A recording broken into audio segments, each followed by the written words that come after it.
কালো সমুদ্রের ঢেউগুলো আজ নীরব। সূর্যাস্তের শেষ আলো লাল আর সোনালি ছায়া মিশিয়ে আকাশে এক রহস্যময় রং ছড়িয়ে দিয়েছে। সব কিছুই শান্ত, অন্তত উপর থেকে দেখলে তাই মনে হবে আপনার। কিন্তু এই নীরবতার আড়ালে লুকিয়ে আছে এক অদৃশ্য যুদ্ধের ছায়া।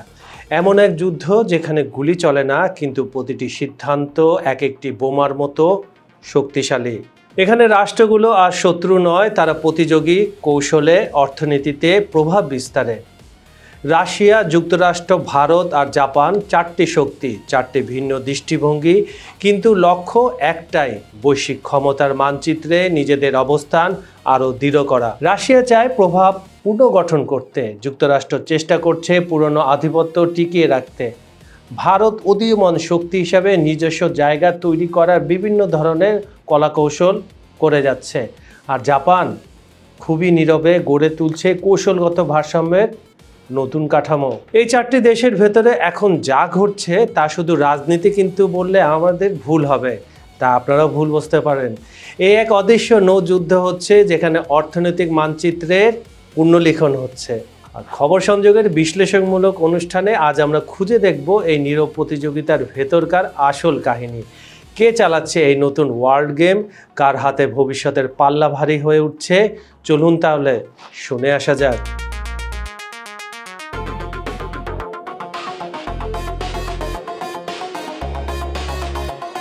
রাশিয়ায় বুড়োফেস্টনি ক্ষেপণাস্ত্রের পরীক্ষার বিষয়ে এখনও কোনো আনুষ্ঠানিক প্রতিক্রিয়া পাওয়া যায়নি। এ বিষয়ে দেশটির পররাষ্ট্রমন্ত্রী সার্গেই ল্যাভরভ বলেছেন, দূতাবাসীয় চ্যানেলের মাধ্যমে কোনো উত্তর এখনও পাওয়া যায়নি, সবাই চুপ। তবে ল্যাভরভের কথা স্পষ্ট, চুপ থাকা মানেই নিশ্চিন্ত নয়। পুতিনের নেতৃত্বে রাশিয়া চাইছে ইউরেশিয়ার নিরাপত্তা অক্ষুণ্ণ রাখবে, ককেশাস ও মধ্য এশিয়ার দেশগুলোকে পশ্চিমা প্রভাব থেকে রক্ষা করবে। এই ককেশাস দেশগুলোর মধ্যে আপনারা জানেন আজারবাইজান রয়েছে, ওদিকে তুর্কি রয়েছে কিছুটা অংশ, আর্মেনিয়া, সব মিলিয়ে ককেশাস অঞ্চলটা গঠিত হয়ে থাকে। আর পশ্চিমাদের আগমন যেন কেবল সম্পদের উন্নয়নের সঙ্গে যুক্ত, তবে স্থানীয় সম্পর্ক সম্মান বজায় থাকবে। নিউ স্টার্ট চুক্তি, যা বিশ্বের সবচেয়ে বড় অণু অস্ত্র নিয়ন্ত্রণ চুক্তি, এখন দুই দেশের মধ্যে কূটনৈতিক উত্তেজনা কেন্দ্রবিন্দুতে রয়েছে। আমি যে দুইটা দেশ সেটা বলছি রাশিয়া এবং যুক্তরাষ্ট্র। এদিকে রাশিয়া এখন যুক্তরাষ্ট্রের অফিসিয়াল ইতিবাচক সাড়া পাওয়ার অপেক্ষায় রয়েছে। তারা জানে নতুন কোনো চুক্তি করতে হলে পরিস্থিতি পুরোপুরি ভিন্ন হতে হবে। এদিকে হাজার হাজার মাইল দূরে জাপানের ইউএসএস জর্জ ওয়াশিংটন রণতরীতে দাঁড়িয়ে রয়েছেন যুক্তরাষ্ট্রের প্রেসিডেন্ট ডোনাল্ড ট্রাম্প। গানের তালে তালে নাচছেন তিনি।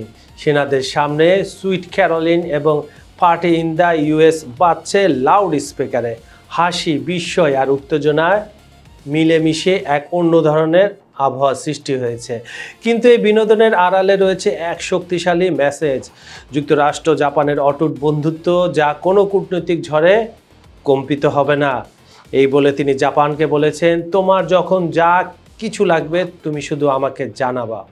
এটা এক বন্ধুপ্রতি দেশের প্রতি এক বন্ধুত্বপূর্ণ মেসেজ তিনি দিলেন জাপানের প্রধানমন্ত্রীকে।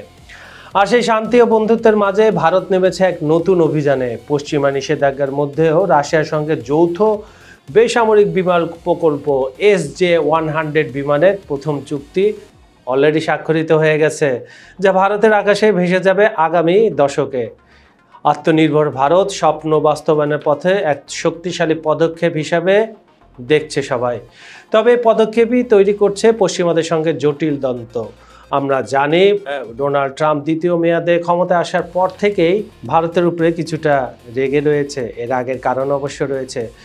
যুক্তরাষ্ট্র বারবার, বিশেষ করে ট্রাম্প বারবার বলে আসছে রাশিয়া থেকে তেল কেনা বন্ধ করছে না ভারত। কিন্তু ভারত কেন বন্ধ করবে? ভারত তো কম দামে, অর্ধেক দামে, বিশ্ববাজারে তেলের যে দাম তার থেকে অর্ধেক দামে রাশিয়া থেকে তেল কিনছে। এই জন্য 2 দফায় মার্কিন যুক্তরাষ্ট্র ট্যারিফ বৃদ্ধি করে 50% নিয়ে চলে গেছে। এরপর দেখা গেল কি ঘটনা? এরপরে দেখা গেল যে তারা বেসামরিক বিমান, এতদিন সামরিক বিমান ক্রয় করতে, এখন বেসামরিক বিমান ক্রয় করে চুক্তি স্বাক্ষর করেছে রাশিয়ার।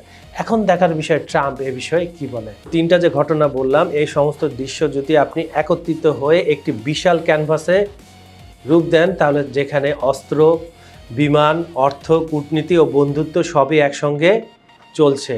ইউরেশিয়ার ছায়া থেকে শুরু করে জাপানের নৌঘাঁটি, ভারতের আকাশ ও পশ্চিমাদের ছায়া, সব মিলে বিশ্ব রাজনীতি যেন এক নিরন্তর খেলার মধ্যে পড়ে গিয়েছে, যেখানে প্রতিটি পদক্ষেপের প্রভাব দীর্ঘদিন ধরে স্থায়ী হয়ে থাকে। এভাবেই শুরু হলো একটি যুগান্তকর গল্প, যেখানে শক্তি, কৌশল, বন্ধুত্ব এবং সংঘাতের মাঝে পৃথিবীর মানচিত্র প্রতিনিয়ত রূপান্তরিত হচ্ছে। এই যে মানচিত্র পরিবর্তন হচ্ছে অর্থনৈতিক, ভৌগোলিক, জিওপলিটিক্সে, যেটা এক দশক পর পর পরিবর্তন হয়ে থাকে। এই গল্পের কোনো একক হিরো নেই কোনো একক ভিলেন, কেবল রাষ্ট্র, কূটনীতি এবং মানুষের চাহিদা রয়েছে, যারা নিয়মিত তাদের স্বার্থের খেলায় বিশ্বকে আকর্ষণীয় কিন্তু জটিল এক নকশায় বেঁধে চলেছে। রাশিয়ার পররাষ্ট্রমন্ত্রী বলেন, ইউরেশিয়ার নিরাপত্তা ভাঙা যাবে না। পশ্চিমা দেশগুলো চাইলে ইউরেশিয়ার সম্পদ উন্নয়নে অংশ নিক, কিন্তু স্থানীয় সম্পর্কের সম্মান বজায় রাখতে হবে। ককেশাস ও মধ্য এশিয়ার দেশগুলোকে রাশিয়া থেকে বিচ্ছিন্ন করার চেষ্টা প্রতিহত হবে। নিউ স্টার্ট চুক্তির প্রসঙ্গেও রাশিয়া এখনও যুক্তরাষ্ট্রের অফিসিয়াল ইতিবাচক প্রতিক্রিয়ায় অপেক্ষায় রয়েছে। নতুন চুক্তি করতে হলে আমাদের পরিবেশ ভিন্ন হতে হবে, এভাবে স্পষ্ট বার্তা দিলেন লাভরভ। আর এদিকে ডোনাল্ড ট্রাম্পের নাচানাচি নিয়ে আপনাকে তো আগেই বলেছি, আরেকটু যদি বলতে চাই বিশদভাবে, তাহলে সেটা হলো প্রেসিডেন্ট ডোনাল্ড ট্রাম্প নৌসেনাদের সামনে, তার হাতে কোনো অস্ত্র নেই, শুধু আত্মবিশ্বাস আর গানের তালে তালে নাচ। এ লোকটা সুযোগ পেলেই কিন্তু নাচানাচি শুরু করে, যেটা আমরা দেখেছিলাম নির্বাচিত হওয়ার আগে এবং নির্বাচিত হওয়ার পরে শপথের অনুষ্ঠানেও। সুইট ক্যারোলিনার পার্টি ইন দ্য ইউএসএ বাজছে লাউড স্পিকারে, সেনাদের চোখে মিশ্র প্রতিক্রিয়া, হাসি, বিস্ময়, সমর্থন তো থাকবেই ট্রাম্পের প্রতি। যদি আমরা দেখি তাহলে ট্রাম্প জাপানের নতুন প্রধানমন্ত্রী সানায়া তাকাইচির সঙ্গে হ্যান্ডশেক করছেন। এরপর বৈঠকে বললেন, জাপান আমাদের ঘনিষ্ঠতম মিত্র, আমরা যে কোনো সময় টোকিওর পাশে আছি। এই বন্ধুত্বের ফল যুক্তরাষ্ট্র জাপানের বিরল খনিজ ও ধাতু ক্রয় চুক্তি, এছাড়া ফোর্ড F-150 ট্রাক ক্রয় চুক্তি চূড়ান্ত। এটা কিন্তু চাপে পড়ে জাপান কিনেছে, কারণ আমরা জানি জাপানি ইঞ্জিন, জাপানি গাড়ি বিশ্ববিখ্যাত। জাপান থেকে বিভিন্ন ধরনের গাড়ি, বিভিন্ন মডেলের গাড়ি সারা বিশ্বে রপ্তানি করা হয়, কিন্তু এটা চাপে পড়ে 150টি ট্রাক কিনতে হচ্ছে কার কাছ থেকে? ফোর্ডের কাছ থেকে, মার্কিন যুক্তরাষ্ট্র কোম্পানির কাছ থেকে। আর এদিকে ট্রাম্প ঘোষণা করেন, আমাদের বন্ধুত্ব এখন নতুন যুগে প্রবেশ করেছে। ভারত রাশিয়া যৌথ বেসামরিক বিমান প্রকল্প, যেটা নিয়ে আমি প্রথমে কিছুটা আপনাদের বলেছি, সেটা বিশদভাবে যদি আমি আপনাদের বলতে চাই, তাহলে আপনারা দেখবেন এখানে পশ্চিমাত্য নিষেধাজ্ঞার মধ্যেও ভারত রাশিয়ার যৌথ বেসামরিক বিমান প্রকল্প আবার নতুন করে শুরু করেছে। হিন্দুস্তান অ্যারোনটিক্যাল লিমিটেড ও রাশিয়ার ইউনাইটেড এয়ারক্রাফট কর্পোরেশন, যেটাকে আমরা ইউএসি বলে থাকি, তারা স্বাক্ষর করেছে একটি প্রাথমিক চুক্তি। নতুন SJ-100 বিমানের প্রথম প্রজেক্ট এটি। এখন এই চুক্তি স্বাক্ষরের পর ইউরোপীয় ইউনিয়ন এবং মার্কিন যুক্তরাষ্ট্র রাশিয়া এবং ভারতের প্রতি কী ধরনের প্রতিক্রিয়া জানায়, সেটাই আমরা দেখার অপেক্ষা রয়েছি। আমরা শেষ দৃশ্যে কি দেখি, আজকে যে আপনাদের সাথে আমরা এই আলোচনা করলাম, যদি শেষ দৃশ্যে আমি ইতি টানি, তাহলে ঠিক এইভাবেই বলা যেতে পারে বিশ্ব রাজনীতি আজ এমন এক মোড়ে ঘুরেছে, যেখানে কেবল রাষ্ট্রের শক্তি নয়, কূটনীতি, অর্থনীতি, প্রযুক্তি এবং মানুষের মনোভাব সব কিছু সমানভাবে খেলার অংশ হয়ে গিয়েছে। বুড়েফেস্টনি ক্ষেপণাস্ত্রের পরীক্ষা থেকে শুরু করে নিউ স্টার্ট চুক্তির অপেক্ষা, ইউরেশিয়ার নিরাপত্তা সংকট, রাশিয়া যুক্তরাষ্ট্র দ্বিপাক্ষিক সম্পর্কে সূক্ষ্ম ভারসাম্য, যেটা আমরা ব্যালেন্স বলে থাকি, সবই দেখাচ্ছে যে একটি ছোট্ট অবহেলা বা পদক্ষেপও পুরো অঞ্চলকে অস্থির করতে পারে। একই সময় যুক্তরাষ্ট্র জাপান সম্পর্কের মধুর অঙ্গীকার এবং ট্রাম্পের নৌসেনাদের সামনে নাচ, যদিও ব্যক্তিগত অভিনয় মনে হলো, এর মধ্যে লুকিয়ে থাকতে পারে শক্তি ও বন্ধুত্বের প্রকাশ। আন্তর্জাতিক সম্পর্কের এই অভিনব ধারা দেখাচ্ছে কৌশল, আস্থা এবং রাজনৈতিক অভিনয় একসঙ্গে কতটা গুরুত্বপূর্ণ। ভারতের রাশিয়ার সঙ্গে বেসামরিক বিমান প্রকল্প আবার এক নতুন অধ্যায় শুরু করেছে। এটা শুধু অর্থনৈতিক বা প্রযুক্তিগত পদক্ষেপ নয়, এটি দেখাচ্ছে কিভাবে বিশ্ব রাজনীতিতে ভারসাম্য বজায় রেখে স্বতন্ত্র রাষ্ট্রগুলো নিজেদের স্বার্থ অনুযায়ী কৌশল তৈরি করছে। ভারত বলছে, দ্বৈত মানদণ্ডের আন্তর্জাতিক পরিস্থিতিতে তারা তাদের পথ বেছে নেবে, তবে তাদের উন্নয়ন কোনোভাবে থামবে না। সবশেষে এই নাটকীয় পরিস্থিতি আমাদের স্মরণ করিয়ে দেয়, রাজনীতি ও কূটনীতি কখনো একই রকম হয় না। প্রতিটি দেশ, প্রতিটি নেতা, প্রতিটি চুক্তি সবই একটি বিশাল জটিল খেলারই অংশ। কখনো আস্থা, কখনো প্রতিযোগিতা, কখনো বন্ধুত্ব, সব মিলিয়ে এক বিশ্ব মানচিত্রের ক্যানভাসে ছাপ ফেলছে। আমরা এখন এমন একটি যুগে দাঁড়িয়ে আছি যেখানে প্রত্যেক পদক্ষেপ শুধু দেশ নয়, পুরো মহাদেশের নিরাপত্তা, অর্থনীতি ও রাজনৈতিক ভারসাম্যকে প্রভাবিত করে।